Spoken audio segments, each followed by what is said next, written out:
Study classes bye प्रिया ma'am में, जहाँ हम अकाउंट्स और मैथ से रिलेटेड वीडियोस के बारे में डिस्कशन करते हैं।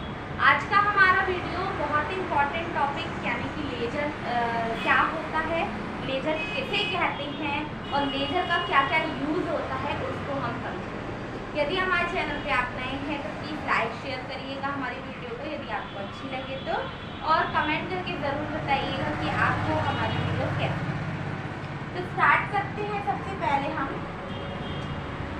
आखिर लेजर होता क्या है, यहाँ मैं बात कर रही हूँ लेजर। लेजर एक तरीके का अकाउंट का बैलेंस होता है। क्या निकालता है? जो अकाउंट्स होते हैं उनका बैलेंसिंग फिगर निकालने का काम किसका होता है? लेजर का होता है। अब मैं यदि बोलूँ कि एक बिजनेस है मेरा, उसमें मुझे कैश अकाउंट प्रिपेयर करना है या कैश अकाउंट बनाना है, तो उस कंडीशन में हम क्या करेंगे?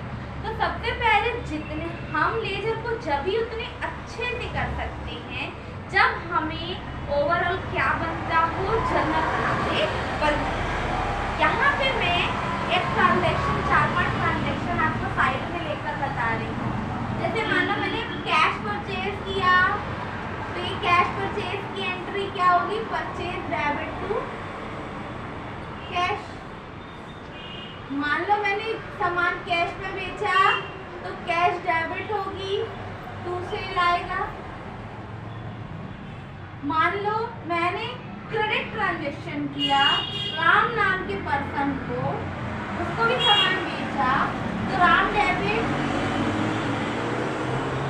टू सेल होगा। अब इनमें से इन एंट्रियों से देखकर मुझे लेजर बनाना है, और लेजर काय की बनाना है? कैश की बनाना है। तो सबसे पहले cash account, date, particular, journal folio आप जर्नल के लिए बनाते हैं, amount, date, particular, journal folio, journal folio हम छोटा बनाएंगे।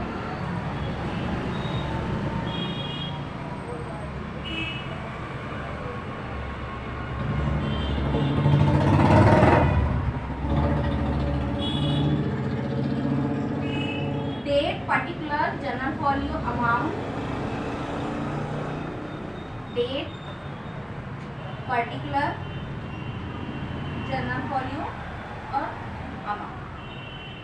अब यहाँ डेट वो लिखते हैं जैसे हमको यहाँ दिया होता जुलाई 1, जुलाई 2, तो यहाँ पर भी डेट्स आपकी वही आएंगी। मैं 2025 में हूँ, जुलाई 1 का ट्रांजेक्शन है ना, इधर भी। अब ये होता है हमारा डेबिट साइड और ये हमारा होता है क्रेडिट साइड। अब समझने का लॉजिक ये है कि यदि हम कैश अकाउंट बना रहे हैं तो कैश इस अकाउंट पे कहीं पर भी नहीं आएगा, उसके अगेंस्ट वाला अमाउंट देखना है। परचेज हमारा डेबिट है, तो परचेज यहाँ डेबिट है, तो जब हम लेजर बनाएंगे तो परचेज को क्या कर देंगे? हम क्रेडिट कर देंगे। तो बाय परचेज आएगा। अमाउंट हमारा कुछ भी हो सकता है। मान लो ये 2000 का ट्रांजेक्शन है, ये 3000 का ट्रांजेक्शन है, और ये भी हमारा 3000 का ट्रांजेक्शन। यहाँ पे हमारे पास आ जाएगा 2000। अब नेक्स्ट एंट्री पे आते हैं जहाँ कैश डेबिट है, सेल क्रेडिट। तो सेल क्रेडिट है तो यहाँ पे क्या बन जाएगी? वो डेबिट की बन जाएगी। अब सबसे पहले हम ये देखेंगे कि ये वाला ट्रांजैक्शन में कैश नहीं है, तो ये वाला ट्रांजैक्शन हमें इस एंट्री पे नहीं लेना। हम आते हैं कहाँ पर? जुलाई 31। अब आप बोलेंगे यहाँ मैंने 31 जुलाई का मंथ क्यों डाला? तो जुलाई का मंथ हम इसलिए डालते हैं क्योंकि यहाँ पे 3000 है, यहाँ 2। अकाउंट का कॉन्सेप्ट है डेबिट और क्रेडिट का सेम होना चाहिए। जैसे यहाँ 3000 है तो यहाँ पर भी 3000 होना चाहिए। 3 में से 2 गए, 1000 यहाँ कम है तो यहाँ जो आएगा वो बाय बैलेंस से अमाउंट आएगा और वो 1000 आएगा। ठीक है, दोनों को जब आप प्लस करेंगे तो यहाँ पे 3000 होगा, यहाँ पर भी आपका 3000 डबल लाइन से बंद करते। अब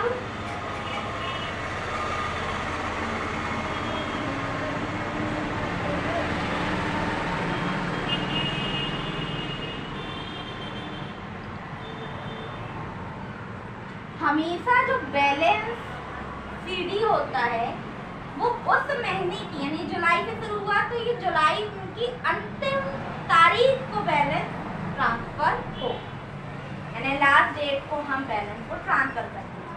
अब जब ये बैलेंस अगले महीने आएगा तो ये यहाँ से उठकर दिस साइड आएगा, मतलब यहाँ पर हम पूरा अपोजिट कर रहे हैं।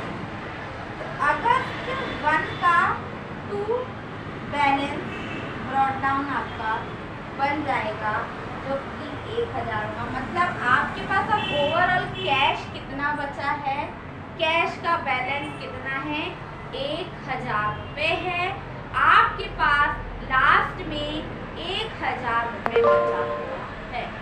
तो लेजर का कॉन्सेप्ट ही ये है कि लास्ट में आपका कितना, मान लीजिए यदि डेबिट में यहाँ पे डेबिट में बैलेंस आ रहा है तो ये हमारे पास मौजूदा बैलेंस है, लेकिन यदि ये बैलेंस कई कारणों से यहाँ पे आता तो हम उतने उधार में चल रहे होते हैं।